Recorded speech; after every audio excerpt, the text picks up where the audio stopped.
नमस्ते जी।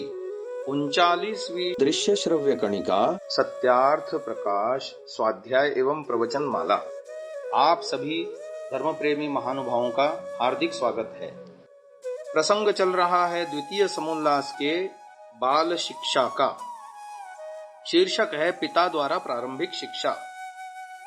जब 5-5 वर्ष के लड़का लड़की हों तब देवनागरी अक्षरों का अभ्यास करावें, अन्य देशीय भाषाओं के अक्षरों का भी।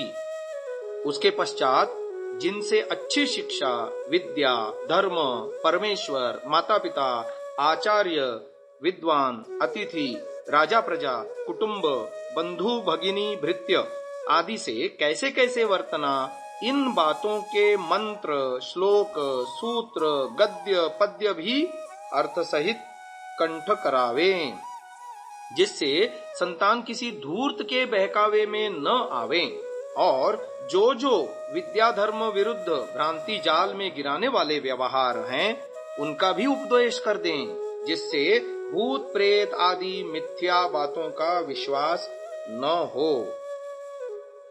महानुभाव, महर्षि दयानंद जी शुद्ध उच्चारण पर बड़ा जोर दे रहे हैं अपने ग्रंथ में।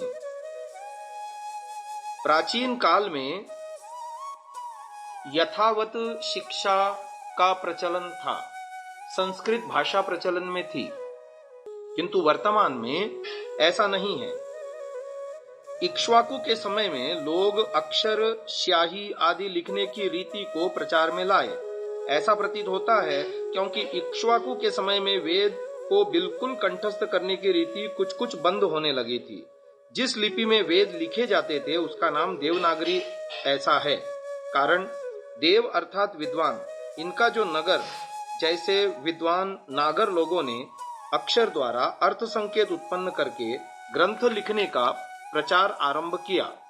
ये महर्षि दयानंद जी ने पुनः प्रवचन के 9वें प्रकरण में बात कही गई है।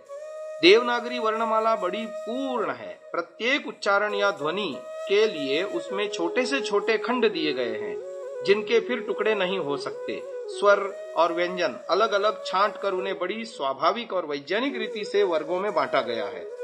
एक ध्वनि के लिए एक ही चिन्ह है और एक चिन्ह की एक ही ध्वनि है। अपने भारतीय भाषाओं में और विदेशी भाषाओं में ये बहुत बड़ा अंतर है कि हमारी वर्णमाला और उसके उच्चारण के दृष्टि से यदि और लेखन के दृष्टि से यदि हम तुलना करें अन्य विदेशी भाषाओं की, तो हम एक ध्वनि जो उच्चारण करते हैं उसके लिए स्पष्ट रूप से एक अलग चिन्ह है और जो चिन्ह के द्वारा अभिव्यक्त है उसकी ध्वनि एक ही है। ये बात कहना चाह रहे हैं। संसार के किसी भी देश की वर्णमाला में ये पूर्णता आपको नहीं मिलेगी। 5 वर्ष का बालक इस लिपि को अनायास ग्रहण कर सकता है। अन्य भाषाओं के अक्षर भी ग्रंथकार के मत में बालक की आरंभिक शिक्षा उसकी अपनी मातृभाषा में ही होनी चाहिए। कालांतर में वह संसार की जितनी भी भाषाएं सीख ले या सीख सके उतना अच्छा। सत्यार्थ प्रकाश के प्रथम संस्करण के 11वें समोल्लास में महर्षि दयानंद लिखते हैं, मुसलमान की भाषा पढ़ने में अथवा देश की कोई भाषा पढ़ने में कोई दोष नहीं होता, किंतु गुण ही होता है। अपशब्द ज्ञान पूर्वके शब्द ज्ञाने धर्मः, यह व्याकरण महाभाष्य का वचन है। इसका यह अभिप्राय है कि अपशब्द का ज्ञान अवश्य करना चाहिए, अर्थात सब देश देशांतरों की भाषाओं को पढ़ना चाहिए, क्योंकि उनके पढ़ने से बहुत सारे व्यवहारों का ज्ञान होता है। जितने देशों की भाषा जाने उतना ही पुरुष को अधिक ज्ञान होता है। और पुनः प्रवचन जो कि लिखे गए हैं उसके 12वें प्रवचन में ऋषि दयानंद कहते हैं, देखो विदुर, युधिष्ठिर, भीष्म आदि बहुत सी भाषाओं के जानने वाले थे। वे पश्चिम की बहुत सी भाषाओं को बोल सकते थे। लाख के घर का भेद विदुर ने युधिष्ठिर को बर्बर देश की भाषा में बतला दिया था। वह भाषा युधिष्ठिर को आती थी। इसके कारण पांडव लाख के घर में जलने से बच गए थे। अब आते हैं शुद्धोच्चारण। वेदांगों में प्रथम अंग है शिक्षा। 6 वेदांग हैं, उनमें पहला अंग है शिक्षा। इसी को ग्रंथकार ने वर्णोच्चारण शिक्षा नाम से अभिहित किया गया। वर्णोच्चारण के वर्णों के उच्चारण में वर्णों को बोलने के लिए स्थान तथा प्रयत्न का विशेष महत्व होता है। कंठ, तालु, ओष्ठ आदि के रूप में वर्णों को बोलने के 8 स्थान हैं। अष्टौ स्थानानि वर्णानामुरः कंठः शिरः तथा जिह्वामूलं च दंताश्च नासिकोष्ठौ च तालु च। प्रयत्न 2 प्रकार का होता है, एक बाह्य प्रयत्न, एक अभ्यंतर प्रयत्न। अभ्यंतर प्रयत्न 5 प्रकार का होता है तथा बाह्य प्रयत्न 11 प्रकार के होते हैं। शुद्ध उच्चारण के लिए सभी वर्णों के स्थान और प्रयत्न तय हैं, नियत हैं, अन्यथा बोलने पर निश्चय ही अशुद्ध उच्चारण हो जाएगा। उदाहरण के लिए दंत्य स, तालव्य श और मूर्धन्य श, इन तीनों वर्णों का स्थान क्रमशः दांत, तालु और मूर्धा है। इसी आधार पर इनका नाम क्रमशः दंत्य, तालव्य, मूर्धन्य है।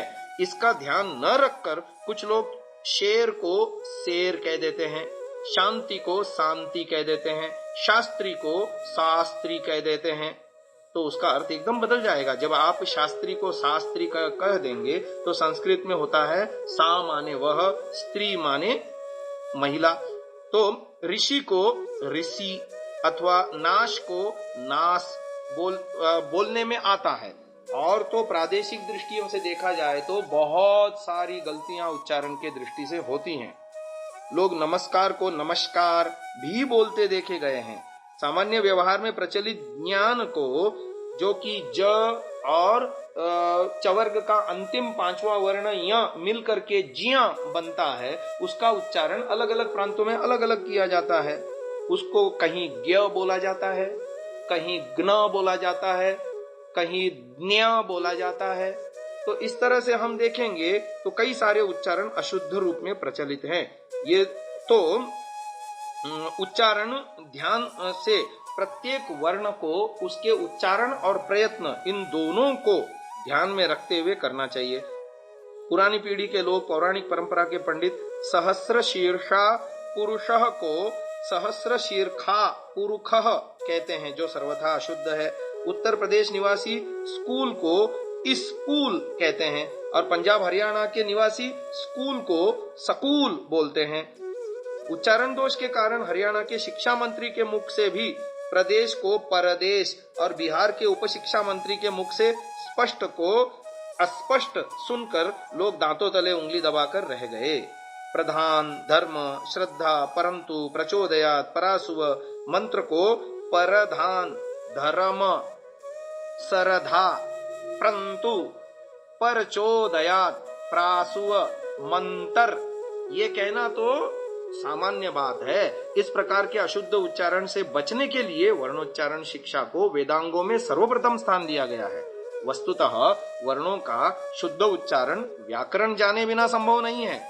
इसलिए कहा भी गया है कि यद्यपि नाधीशे बहु तथापि पठ पुत्र व्याकरणम स्वजनः स्वजनो मा भूत शकलम सकलम सकृत शकृत।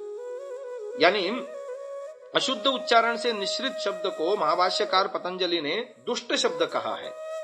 इसके विपरीत स्थान और प्रयत्न के ठीक ठीक योग से उच्चारित शब्द को साधु कहा गया है।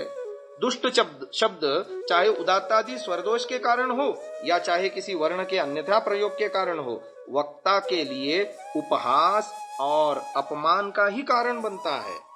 महाभाष्य में उसे वाग वज्र की संज्ञा दी गई है, यानी वाग वज्र कहा गया है ऐसे व्यक्ति को, मानो दुष्ट शब्द का उच्चारण वक्ता की हत्या ही कर देता है।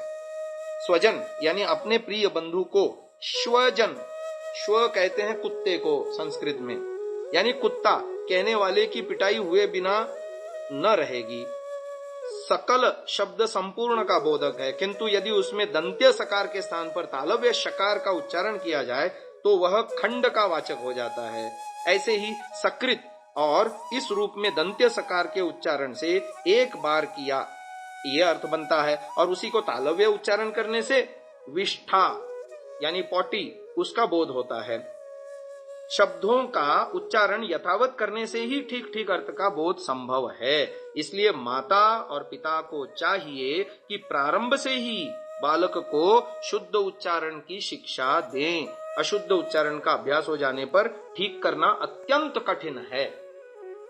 महानुभाव, आगे बात शिष्टाचार की और अनुकरण की और जिज्ञासा की आती है, जो हम अगले दृश्य श्रव्य कणिका में आपको बताने का प्रयास करेंगे। आज के लिए इतना ही। ओम।